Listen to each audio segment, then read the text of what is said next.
Hi guys, welcome to అవగాహన లేదు bro. Peddi movie ఎలా ఉందో చెప్పే ముందు నాకేమనిపించిందో చెప్తా. సో ఎవరైనా కొత్తగా వస్తే please do like, share and subscribe. Let's dive in to the video. ముందు పాజిటివ్స్ మాట్లాడుకుందాం. ఫస్ట్ వచ్చేసి Ram Charan's intro guys. Intro అయితే నాకు పిచ్చిగా నచ్చింది. నేను పిచ్చిగా ఎంజాయ్ చేశా. ఎందుకంటే దానికి చేసిన సెటప్ కానీ, buildup, BGM, Ram Charan performance, supporting cast performance, everything on point ఉన్నాయి. కానీ మీరు ఒకటి అర్థం చేసుకోవాలి, అదేంటంటే ఇందులో చూపించిన క్రికెట్ ఏదైతే ఉందో అది కొంచెం ఓవర్ ద టాప్ ఉంటుంది, కొంచెం సూపర్ హీరో స్టఫ్ లానే ఉంటుంది. అది మీరు అర్థం చేసుకొని ఎంజాయ్ చేస్తే మీకు నచ్చుతుంది.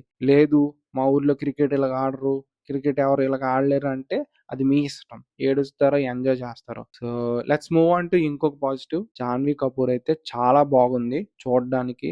అండ్ స్క్రీన్ మీద ఉన్నంతసేపు మంచి ఫన్ గా, మంచి ఎనర్జెటిక్ గా ఉంది. నాకైతే పిచ్చిగా నచ్చింది గైస్. మళ్ళీ చెప్తున్నా, ఇది కొంచెం కాంట్రవర్షియల్ టేక్ అవ్వచ్చు, బికాస్ నేనున్న థియేటర్ లో చాలా మంది క్రింజ్ బాలేదని చెప్పి అనుకుంటున్నారు. అండ్ ఆల్సో చాలా మంది అరిచారు క్రింజ్ అని చెప్పి, విచ్ ఐ డిసగ్రీ. బికాస్ నాకైతే చాలా బాగా నచ్చింది. నేను ఇంకా ఏమనుకున్నానంటే సినిమా అయిపోయాక Janhvi and Ram Charan love track ఏదైతే ఉందో అది కొంచెం ఎక్స్టెండ్ చేసి అండ్ కొంచెం బాగా రాసుకొని ఉంటే మూవీలో క్లైమాక్స్ లో ఇంకొంచెం బాగా వర్కౌట్ అవుతుందని చెప్పి నేను అనుకున్నా. And unfortunately it's their movie, their choices, what I can do. Let's move on to another positive. Songs వినడానికే కాదు చూడడానికి కూడా చాలా బాగున్నాయి.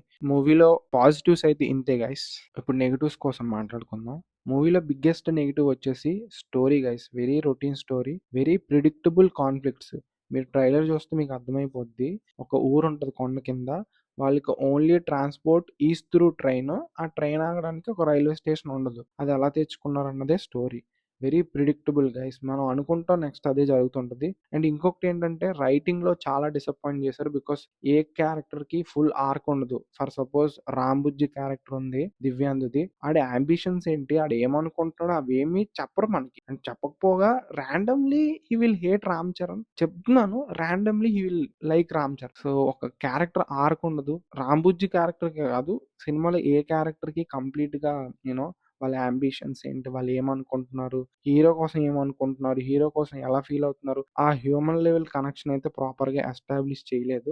అండ్ ఇంకొక ప్రాబ్లం ఏంటంటే ఎవరికి ఎంపతి ఉండదు మూవీలో. హీరో వాళ్ళు ఊరోళ్ళు అంత కష్టాలు పడుతుంటే ఎవరికి ఎంపతి ఉండదు. I mean all the government officials, all the MLAs, MPs ఎవరు పట్టించుకోరు. ఎవరు ఎంపతి చూపించకపోగా వాళ్ళ మీద కోపడుతుంటారు, కొడుతూ ఉంటారు. అదైతే నాకు చాలా ఇరిటేటింగ్ అనిపించింది. అంటే సమ్ లెవెల్ ఎవడో ఒకడు హెల్ప్ చేయడానికి వస్తాడు కదా. నేనైతే చాలా చాలా సఫర్ అయ్యా. అండ్ ఇంకొకటి ఏంటంటే మూవీలో ప్యాథస్, ఎమోషనల్ గా, పెథటిక్ గా చాలా చాలా ఎక్కువ ఉంది.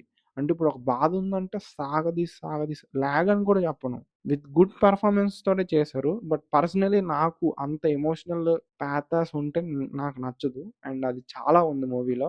ఇంకొకటి ఉంది, ఉన్నదే ఒక fight.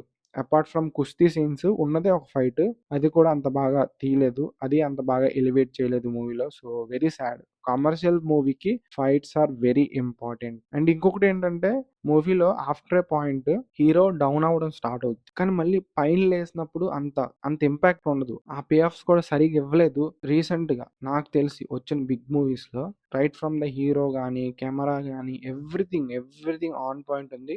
Only the writing is the disappointment guys. ఇవి నెగిటివ్స్. ఇంకా యాక్టింగ్ పరంగా వస్తే Ram Charan stand outs guys. I mean తన హీరో కాబట్టి స్టాండ్ అవుట్ అవుతాడు. బట్ నేను ఈ performance it is equivalent to Rangasthalam, RRR, too good, best, one of the best performance from Ram Charan. And మిగతా వాళ్ళకి అంత స్కోప్ ఉండదు యాక్టింగ్ కి. సో వాళ్ళకి ఇచ్చిన రోల్లో, వాళ్ళకి ఇచ్చిన స్క్రీన్ టైమ్ లో they did well. Editing, cinematography నేను టెక్నికల్ గా అంత చెప్పలేను కాబట్టి చూడడం వరకు బాగున్నాయి. Background score AR Rahman. నాకు చాలా రోజుల తర్వాత చాలా ఫ్రెష్ గా అనిపించింది. ఏది ఓవర్ షాడో చేయలేదు సినిమాలో. ఎక్కడ లౌడ్ అనిపించలేదు. ఎక్కడ పెద్ద డప్పులతో కానీ పెద్ద సౌండ్స్ వచ్చినట్టు అనిపించలేదు. చాలా సటిల్ గా, చాలా మాసీగా, సూపర్ గా ఇచ్చాడు బీజిఎం. ఇప్పుడు మూవీలో ఒక షాకింగ్ ఈవెంట్ అవుతుంది, దానికోసం మాట్లాడుకుందాం. ఇందులో గుడ్ పార్ట్ ఏంటంటే వాళ్ళు ప్రమోషన్ లో చెప్పారు రామ్ చరణ్ ఇలాంటి స్టోరీ ఎంచుకోవడం వల్ల మంచి పేరు వస్తుంది రామ్ చరణ్ అని. That is true.